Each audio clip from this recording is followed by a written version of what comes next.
नमस्कार। दहीहंडीच्या दिवशी गोविंदांनी 3 थर रचून सादर केला हा देखावा पाहून अंगावर काटा येईल।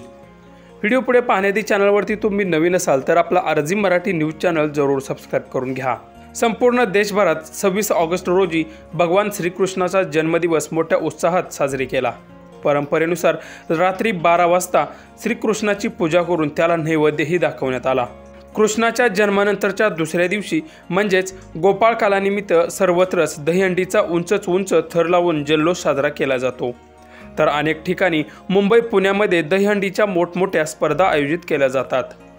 सोशल मीडियाच्या माध्यमातून उंच थर लावून दहीहंडी फोडणाऱ्या गोविंदांचे अनेक व्हिडिओ आपण पाहिले असतीलच। दरम्यान सध्या असा एक व्हिडिओ व्हायरल होतोय, तो पाहून तुमच्या अंगावर नक्कीच काटा येईल।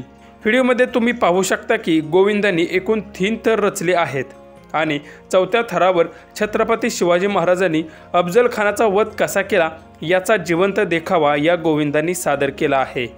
इतक्या उंचावर उभा राहून हा अभिनय करणं खरंच कौतुकास्पद असून हा व्हिडिओ नेटकऱ्यांना मात्र जाम आवडला आहे। महाराष्ट्रीयन ॲडमिन या इंस्टाग्राम अकाउंटवरून हा व्हिडिओ शेअर केला असून यावर बऱ्याच नेटकऱ्यांनी कमेंट देखील केल्या आहेत। यावर एकाने आपला इतिहास आपला स्वाभिमान अशी कमेंट केली असून अनेकांनी छत्रपतींचा जयघोष कमेंटच्या स्वरूपातून केला आहे।